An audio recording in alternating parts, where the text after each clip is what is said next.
Sensex 85,000 સોના કોલમાં best entry ક્યાં બની શકે? ભાઈ હાલની પોઝિશનમાં આ પ્રીમિયમ મોંઘું છે, પણ સાથે સાથે 3 કલાકની રેન્જ પણ છે. તો આની અંદર બે પોસિબિલિટી બની શકે.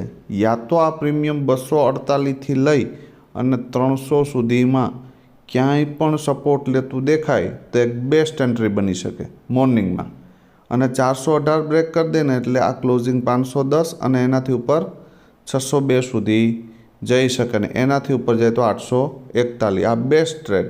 સેકન્ડ પોસિબિલિટી કે આ પ્રીમિયમ 602ની ઉપર નીકળે તો પછી એ વન વેમાં બ્લાસ્ટ થશે અને જ્યાં સુધી જાય ત્યાં સુધી જવા દેવાનું, અને ફરી જ્યાંથી નીચે આવે આ ક્લોઝિંગની આજુબાજુ અથવા 602ની આજુબાજુ ક્યાંય પણ સપોર્ટ લેતું દેખાય તો એન્ટ્રી કરી શકાય. ફર્સ્ટ ટાર્ગેટ ડે હાઈ અને બીજો 841, એનાથી ઉપર જાય તો 1036.